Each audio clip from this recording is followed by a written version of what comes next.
Hi. So, today we're reading chapter 3, and it starts here. Silence. One early fall morning, a few weeks later, I woke up and the house was deathly quiet. The sun gleamed through my bedroom window. It was still morning, but something wasn't right. I sat up in bed and listened. I could hear the morning birds outside, the sounds um, of cars crossing the bridge over on Fulton Bridge, but no sounds from the kitchen, no smell of coffee, bacon, sausage, and biscuits from downstairs. Maybe it's earlier than it seems, I thought. I slid out of bed and padded down the back stairs to the kitchen. No coffee brewed on the stove. Everything was exactly as neat and clean as Grandma had left it when I went to bed the night before. Grandma? My voice echoed softly in the kitchen. Grandma, you here? I walked through the dining room to the double doors that led to Grandma and Grandpa's bedroom. The door was ajar, and I nudged it open further with my head as I peered into their room. No one was there. It hadn't ever looked quite the way I saw it then. The sheets were wrinkled and shoved to the foot of the bed, a closet door stood open, and several drawers of Grandpa's dresser stuck out. A chair in the corner had been tipped over. The room felt completely empty. Grandpa? Grandma? It felt strange to be in the house alone. I wasn't afraid, it just didn't seem regular. I walked back to the kitchen to get something to eat when I heard the front door open. Hiram? Hiram boy, you back there? Grandpa came into the kitchen wearing his bib overalls over his pajamas. His hair was rumpled and he looked exhausted, more tired, more beaten than I'd ever seen him. He walked in just as I was about to take a bite of the ginger snap I had pulled out of the cookie jar, and I was afraid I was going to catch it from him for eating a cookie first thing in the morning. Sorry, Grandpa, but I couldn't find Grandma and I didn't know what to eat. Come over here, son. Come here. He reached his arms out to me and his eyes welled up with tears. At first, I didn't recognize the look on his face. He wasn't mad. That I knew. A tear trickled down his cheek. Come here, son. Please. Come, let me hug you. His voice quivered. He wasn't mad at me. He was sad. I ran to him and buried my face in the bib of his overalls. He held me tight and said, Oh, Hiram, son, she's gone. What am I going to do? Well, she'll be back, Grandpa, I said as gently as I could. I bet she just went up to Oxford to see Mom and Dad. We can eat breakfast at the River Cafe, and then you can take me to school. We'll be okay. Grandpa sat down at the kitchen table and pulled me into his lap. No, son, Grandma's not coming back. Not till the good Lord brings her home to us. His eyes were watery and red. She's gone to glory, Hiram, gone to glory and left me here alone. Oh, what am I going to do? Then it hit me. Grandma was dead. I wrapped my arms around Grandpa's neck and hugged him while we cried together, mourning the loss of a wife and grandmother and friend, wondering how we could possibly survive without her. Dad and Mom came down to Greenwood as soon as they heard about Grandma. They stayed for the funeral, and those days were the only times I had seen Dad and Grandpa together without fighting. Maybe it was out of respect for Grandma, or they just didn't have time. I'd never been around anyone's dying before, and I was surprised at how busy the house got. Neighbors brought in food and flowers. Often they stayed into the night, eating and talking with Grandpa and Dad about Grandma. Mom and some neighbor women stayed busy in the kitchen, keeping food coming out into the dining room, washing dishes and finding space for the plates of sliced ham and roast beef, the bowls of potato salad, the peach pies and the chocolate cakes, and the loaves of bread that people brought over. Ralph and Ronnie Remington even came over to pay their respects. Ronnie wore a black suit coat stretched to button across his wide belly. A limp bow tie hung cockeyed from the collar of his white shirt. Ralph wore a blue tuxedo jacket with navy blue pants shiny at the knees. He carried a champagne bottle with a wide purple bow tied around its neck. Both men looked about as comfortable as cows in a slaughterhouse. The two of them were speaking quickly to each other, their gaze darting around the room at the neighbors who avoided or ignored them. Ronnie kept wiping his forehead with a gray handkerchief, while Ralph steered him through the crowded living room toward Grandpa and Dad. A group of friends and neighbors stood around my dad and Grandpa, and when they saw the Remingtons approaching, they closed ranks, blocking them from the circle of mourners. Ronnie looked panicked, mopping his forehead faster and faster while whispering to Ralph. Ralph nodded and listened with a hand on his brother's arm to keep him from bolting. I watched him scan the room, looking for an out, hoping to make eye contact with at least one person. I gulped when his eyes met mine, and he immediately smiled and walked toward me, pulling Ronnie along. Ronnie kept his head down, glancing nervously from side to side. "Young Mr. Hilburn, I presume?" said Ralph. "My brother and I, good friends and neighbors of your dear, dear grandmother, are heartbroken at this recent tragedy. Florence, your grandmother, was a champion. You know, well, of course you know. A friend to all who knew her, a kind and gentle lady. Please know that you have our most mournful condolences." He handed the champagne bottle to me and nudged Ronnie in the ribs. Ronnie glanced at me before lowering his head. He was crying.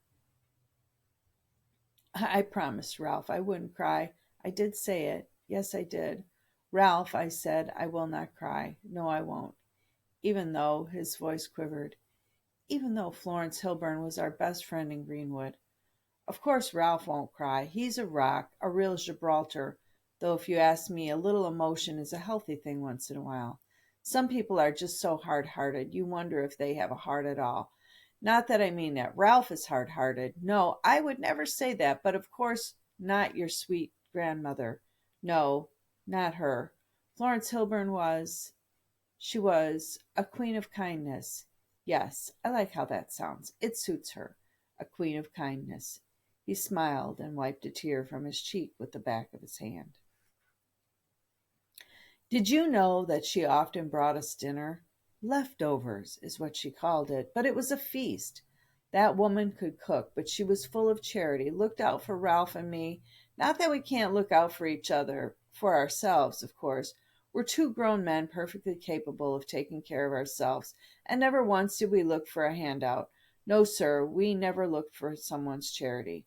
Ralph, you know, isn't much interested in cooking, or eating for that matter, but I can get into the kitchen and put together a meal when I have to.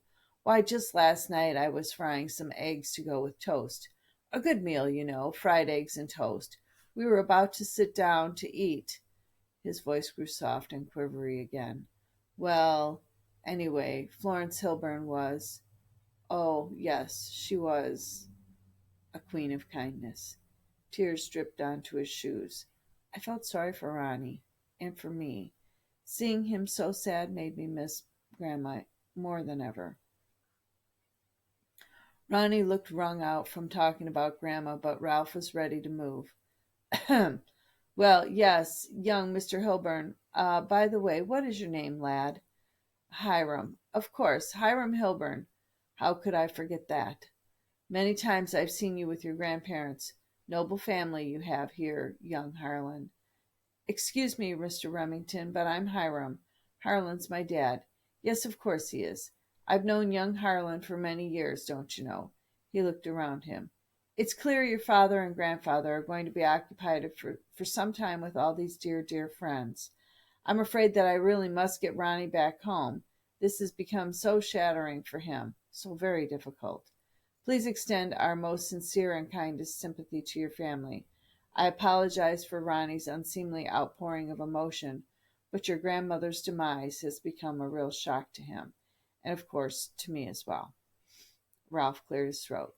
"Now we must return to our own abode and deal with our private grief in whatever ways seem to bring us peace." Ralph nodded at me and steered the crying Ronnie back through the living room and out the front door. When they left, I realized I'd been crying too. The graveyard ceremony was just as depressing as everything else had been. Watching Grandma's coffin get lowered into that grave just about broke me in half. I can't recall anything the minister said. I felt like my ears were plugged and I was watching everything through watery eyes. After Grandma had been laid to rest, all the friends and neighbors stuck around to talk with Grandpa and Dad, and I just wanted to get out of there. So I told Mom I was going back to the car to wait for everyone. She understood, I think, why I needed to go. When I turned to leave, I saw Naomi Rydell. Her blonde hair was pulled into tight pigtails, and her face looked shiny and freshly scrubbed. "Hey, Hiram," she said. "Hey, Naomi, I didn't know you were here. I come a little late, and all those people were so crowded around I just stayed back a ways." She looked sad. Don't like funerals. Me neither. But I was glad to see her. She didn't make me feel any less sorry for my grandma's death. Being around her just made me feel better. Last funeral I went to was Ma's. Pa wasn't even there. Just me and R.C. It was the hardest thing I ever done, and I didn't want to go, but I went anyway because I loved her and I wanted her to know that without a doubt. "Funerals don't help a whole lot," I said. Naomi nodded and bit her lower lip. "I still miss her something awful." She tugged my sleeve. "Come on, Hiram. I'll show you her grave." We walked to a quiet corner of the cemetery where there were no headstones. Naomi stopped in front of a grave marked only with a thin metal nameplate. Small piles of old flowers were scattered around it. "Here she is," Naomi said. "Her body, anyway. I know she's not there, of course. She's up in heaven with the angels, so I don't come here much any more. But I don't think she minds. When I get real lonely and want to talk to her, you know what I do?" She looked hopeful, like she was going to let me in on a secret. "Know what?" "At night, when Pa's sleeping, I walk downtown to the Fulton Street Bridge. It's quiet, you know, and real peaceful. I stand right in the middle and look over the railing and watch the water move by. And I think about my mother, and about," she lowered her head, and her voice shook, "and about how much she loved me." Then Naomi looked up, her eyes red and full of tears, and took my hand. "It's a good place for that, Hiram, and I'll share it with you any time. You get to missing your grandma or anybody you love, and you just go there and look into the river, and you'll feel better. It can be our place." I was crying again, and the last person in the world I wanted to see me crying was Naomi. I wiped my tears with the back of my hand. "Thanks," I said, "and sorry. This is hard, you know. I'm really going to miss Grandma." "I know," she said as gently as someone who really does. "I know." After Grandma's funeral, Dad had to get back to Old Miss, but Mom stayed and planned to stay in Greenwood for a few more days to help take care of me and Grandpa. Before he left, Dad sat down with me at Grandma's kitchen table. "You doing okay, son? I've been so busy that I really haven't had a chance to talk with you." Dad seemed uncomfortable, like he knew he had to talk to me, but he didn't know what to say. "This took us all by surprise, Hiram. I hope you understand that only Grandma's body is dead. Her spirit still lives, and we'll be with her again one day." He cleared his throat and said, "Now your mother wants you to come back to Oxford with her when she leaves next weekend." "But who will take care of Grandpa? He'll be in this big old house all by himself. He'll be so lonely." My eyes got teary when I thought about Grandma dead in her grave and Grandpa all sad and alone. I swallowed hard to keep from sobbing. "Grandpa can take care of himself, Hiram.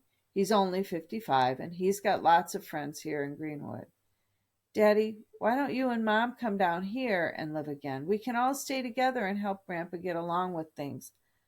"I bet Grandma would like that." "It's not that easy, son." Dad rubbed the back of his neck and sighed. "I can't see how we can come down here, not now anyway. I'm in the middle of a semester, and Mom's got that job at Oxford Elementary." "When school's over, then, can we? I like living here with Grandpa." Dad frowned. "Hiram, when we let you come down here to live with Grandma and Grandpa, it was never intended to be permanent. We're our own family, and as soon as I'm finished with school, we'll live together again in a house of our own. But this house is big enough for all of us. Why can't we all live here? As far as I was concerned, this was my house too. It scared me to think of living anywhere else. Because of your grandpa. He's been quiet during these funeral days, but pretty soon he'll start in on me again. And frankly, I don't want to live in Greenwood or in Mississippi. I've already started looking for college teaching jobs in the West: Utah, Idaho, Arizona, California. I love the Delta, but there are some things you can't understand that keep it from being a good place for us right now. It's good enough for me, Daddy. I like Greenwood. I like this old house. Son, you don't know some of the uglier things about the South. I want you to grow up understanding that all men are free and deserve to be treated that way. Ever since I got home from the war, your mother and I have been planning to move west. It'll be good for us. You'll see. I didn't see. I couldn't. I'd lost my life in Greenwood. Grandpa had warned me about Dad's crazy ideas and that someday he might want to leave Mississippi, but I never believed him. What's wrong with Mississippi? You're too young to understand now, but someday you will. I'm just doing what's best for our family. I knew there was no talking Dad out of it, but I couldn't give up without trying. But can I stay here with Grandpa? Of course not. Dad's face flushed. You're my son, and you'll do what I say. No, I mean, can I still live with Grandpa while you're at Old Miss? I've got a bed here, and I can help him with things. Mom can still come down on the weekends for summer vacation. Grandpa will be so lonely, Daddy. He'll need me. It'll only be for a little while. Dad shook his head tiredly and said, I'll speak to your mother about it, but don't get your hopes up. But after Dad left for Oxford, Mom told me they decided I could stay if I wanted to. So I stayed with Grandpa in Greenwood. He moped around for a while, but gradually things got back to normal. Ruth Ann, a tall, thin Negro woman Grandpa hired to cook and clean, knew how to cook everything Grandma ever had, and some other things as well. She worked 5.5 days a week, and she had Sundays off and didn't come in until Monday afternoons, kept the house immaculate, and kept me and Grandpa stuffed with delicious food. But Grandpa would no longer eat in the kitchen. Just doesn't feel right. He told me one night when we sat in the front porch swing watching for meteors, that old kitchen feels wrong without Florence in it. You can eat in there if you want, Hiram, but I'm going to have to eat in the dining room from now on. There's too much Florence in that kitchen, and I can't stand to eat in there without her around. Sometimes at night, late, when it seemed like the house was covered with a heavy, damp blanket of darkness, I would hear Grandpa moving around downstairs, sounds of the kitchen, then muffled movement in the living room. Once in a while, I'd hear the front door open and close. It made my chest ache to think of my grandpa down there, lost and looking for his wife, searching their familiar places for memories of her. That turned out to be my last year in Greenwood. When school was out at Oxford, Mom came down to live with me and Grandpa, and Dad announced that he was almost done with graduate school. He figured he'd finish up everything by the middle of July, right after my 9th birthday. He'd already started hearing back from colleges about jobs, and at the end of June he called us from Ole Miss to say that he'd received a letter and a contract from Arizona State College, and we'd be moving to Tempe in August, just in time for the new school year. It's going to be a new life, he said, a whole new life. A life without Grandpa, a life away from my home. I knew I'd hate it, and I hated my dad for all his plans to rip me out of Greenwood and ruin my life. Right then I swore that I'd never be happy in Arizona. That night, mad and sad, I went to the Fulton Street Bridge for the first time since Grandma died. I stood in the spot Naomi had described and watched the dark water of the Yazoo swirl under the bridge. I thought about Grandma and Grandpa and about how much I'd miss them when we left Mississippi. I prayed to be able to stay. I begged God to stop Dad from dragging me to Arizona. And I prayed Naomi would show up at the bridge that night so I could explain why we were leaving, so I could say goodbye. More than anyone, she would understand how I felt. I stayed on the bridge as late as I dared. Naomi never came, and before I left, I looked down into the Yazoo one last time and whispered, "Grandma, Grandpa, Naomi, I'll come back. I promise."